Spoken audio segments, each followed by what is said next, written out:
Saudara-saudara yang dikasihi oleh Tuhan Yesus Kristus, mari kita bersyukur karena hari ini Minggu 5 Februari 2023. Tuhan sudah siap untuk memberkati kita dengan makanan rohani lewat renungan yang berjudul Setelah yang ke-700.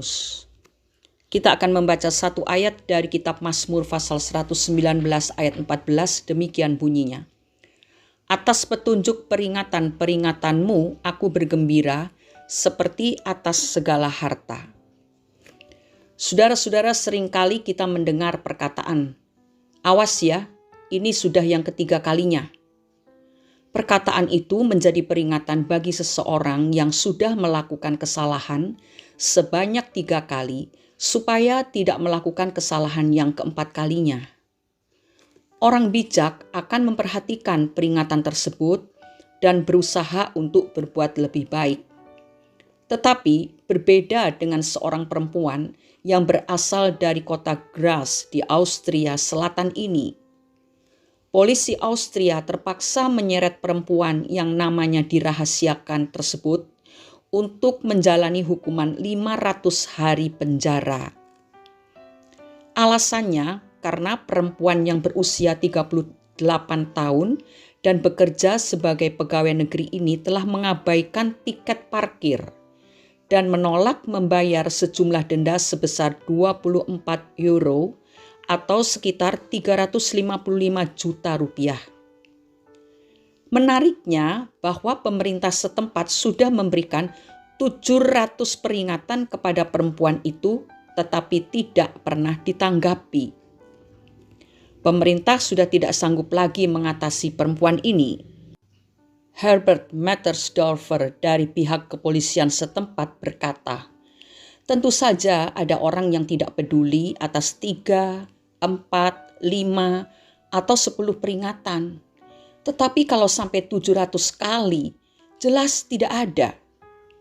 Berdasarkan undang-undang yang berlaku di Austria, perempuan itu seharusnya hanya menjalani hukuman 42 hari penjara untuk setiap pelanggaran seperti itu. Oleh karena itu, hukuman 500 hari penjara akan dilakukan secara berseri di balik beberapa jeruji penjara yang berlainan. Saudara-saudara, peristiwa di atas mengingatkan kita kepada pengalaman bangsa Israel. Bangsa Israel adalah bangsa yang tegar tengkuk karena mereka seringkali mengabaikan peringatan yang diberikan kepada mereka. Inti dari peringatan yang diberikan kepada bangsa Israel adalah supaya mereka sungguh-sungguh mendengarkan suara Tuhan, melakukan apa yang benar di mata Tuhan, memasang telinga kepada perintah-perintah Tuhan, dan tetap mengikuti segala ketetapan Tuhan. Banyak peristiwa yang menunjukkan bahwa bangsa Israel mengabaikan peringatan Tuhan. Sebagai contoh adalah ketika mereka membuat patung anak lembu emas, ketika mereka mengambil barang-barang jarahan yang dikhususkan untuk dimusnahkan, ketika mereka mengambil anak-anak perempuan Kanaan dan memberikan anak-anak perempuan mereka kepada anak-anak lelaki Kanaan untuk menjadi pasangan suami istri, ketika mereka seringkali jatuh dalam penyembahan kepada Baal dan Asyerah. Hal itulah yang mengakibatkan bangsa Israel mengalami banyak kegagalan dan hukuman. Saudara-saudaraku, peringatan dan teguran yang Tuhan sampaikan kepada bangsa Israel juga disampaikannya bagi kita yang hidup di akhir zaman ini. Nanti saudara baca 1 Korintus pasal 10 ayat 6-11. Sekarang saya akan membacakan ayat 11 saja, demikian bunyinya. Semuanya ini telah menimpa mereka sebagai contoh dan dituliskan untuk menjadi peringatan bagi kita yang hidup pada waktu di mana zaman akhir telah tiba. Kita adalah orang-orang percaya yang hidup di akhir zaman, saudara. Dan zaman ini adalah zaman yang penuh dengan kejahatan. Itu sebabnya Tuhan selalu memperingatkan dan menegur kita agar kita tidak terpengaruh oleh situasi dunia yang jahat ini. Supaya kita tidak bercampur baur dengan orang-orang yang tidak mengenal Tuhan, lalu kita terbawa arus mereka. Sebab itu Tuhan memperingatkan, Tuhan menegur. Kalau kita tidak mengabaikan, artinya kita mendengar, lalu kita menurut, kita ikuti perintah Tuhan, maka kita tidak akan mengalami hal-hal yang menyakitkan dalam hidup kita. Tetapi kalau kita mengabaikannya, maka terpaksa Tuhan mengizinkan kepahitan terjadi dalam hidup kita, karena Tuhan tidak ingin kehilangan seorang pun dari kita.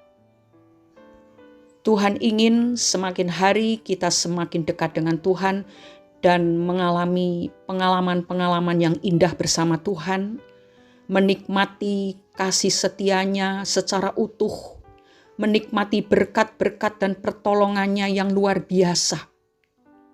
Untuk itu marilah kita menjadi orang-orang percaya yang bijak, yang memperhatikan setiap peringatan dan teguran, dan tidak menunggu sampai ada peristiwa-peristiwa yang sangat menyakitkan dan merugikan kita terjadi karena kita mengabaikan teguran Tuhan. Saudara, setelah selesai saudara mendengarkan renungan ini, saya persilakan saudara masing-masing datang menghadap Tuhan dan mengakui bila ada ketidaktaatan yang masih saudara lakukan di hadapan Tuhan. Mungkin saudara hidup di dalam pelanggaran terhadap perintah Tuhan. Inilah kesempatan saudara mengakuinya dan bertobat, maka Tuhan akan memulihkan keadaan saudara. Datanglah dengan jujur di hadapan Tuhan dan ceritakan apa adanya keadaan saudara masing-masing. Maka berkat Tuhan dicurahkan atas setiap hidup saudara. Amin.